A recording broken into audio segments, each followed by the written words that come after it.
plus de Dis matchs. simplement que je mets à sa copine 6 sur 10 maxi. En tout cas, les gars, si on doit remplacer Jambi, ce petit ferait l'affaire. Ouais, je suis d'accord.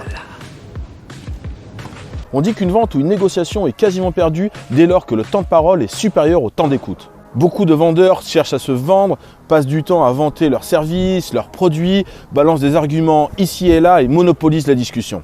Tout ça, c'est que de la tchatch. Ça tchatch, là. Ils pensent qu'en parlant, ils ont le contrôle. Et bien alors, je leur pose une question. Si je laisse volontairement la parole à l'autre, qui a le contrôle ? Je sais pas.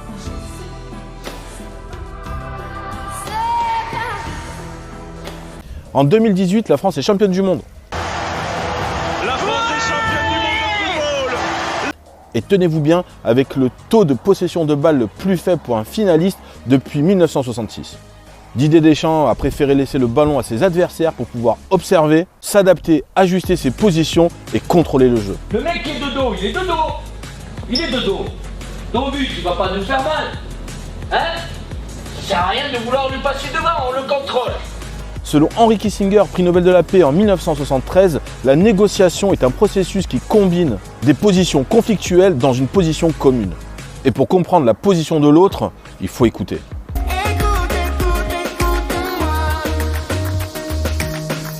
Écouter permet de définir le projet, l'urgence, la motivation et les problématiques de son interlocuteur. Pas dans le but de vendre, mais dans le but de connaître, de comprendre, de définir un projet commun et de ne pas tomber dans le piège du triangle de Karpman. Questionner et écouter permet aussi d'observer sans être vu. Il existe cependant plusieurs types d'écoute, mais 3 ressortent plus particulièrement en négociation. L'écoute apparente formelle, l'écoute empathique et l'écoute active. L'écoute apparente formelle, on est présent et pas là à la fois. En clair, cause toujours, tu m'intéresses. Elle donne à l'interlocuteur le sentiment qu'il n'est pas écouté et qu'il n'est pas pris au sérieux. Et quand il s'en rend compte, il fait pareil et il abandonne la négociation. Et avec votre petit clone qui vous colle aux fesses, enculé du cul. C'est fini?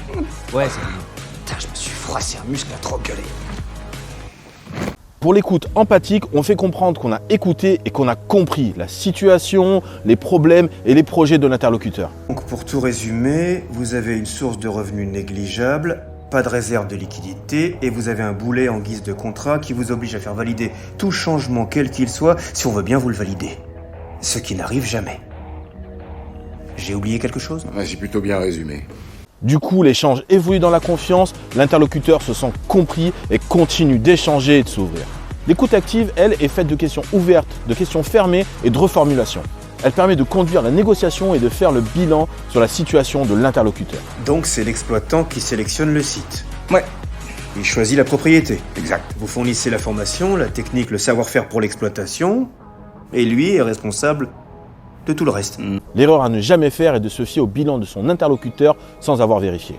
Il ne faut jamais prendre les gens pour des cons, mais il ne faut pas oublier qu'ils le sont. L'écoute active permet par un jeu de questions et de reformulation de mettre un problème visible sur la table. Un problème ? Un gros problème. Vous ne semblez pas réaliser dans quel secteur vous êtes. Vous n'êtes pas dans le hamburger. Vous êtes dans l'immobilier. L'interlocuteur se voit alors ramené à la réalité simplement avec une vérité qu'il ne voyait pas. Et ensuite, on n'a plus qu'à convaincre en proposant une solution. Ce que je vous conseille dorénavant, c'est d'acheter des parcelles de terrain pour ensuite louer ces terrains à l'ensemble de vos franchisés qui auront une clause dans leur contrat stipulant qu'ils sont obligés de vous louer à vous et à personne d'autre. L'écoute active entrouvre une infinité de portes et amorce l'analyse comportementale, que ce soit pour l'analyse transactionnelle, la PNL ou d'autres méthodes qui ont fait leurs preuves, comme la méthode DISC de Jean-Pascal Mollet. En fait, l'idée, c'est d'associer des comportements à des couleurs et de pouvoir, plutôt que se dire, tiens, de première impression, j'aime bien cette personne ou je l'aime pas, de me dire, tiens, est-ce que j'ai en face de moi quelqu'un qui est plutôt rouge, jaune, vert ou bleu ? Et on a une compétence inconsciente par rapport à ces couleurs. Et pour résumer tout ce schmilblick en une phrase, questionne, ferme-la, écoute et parle après.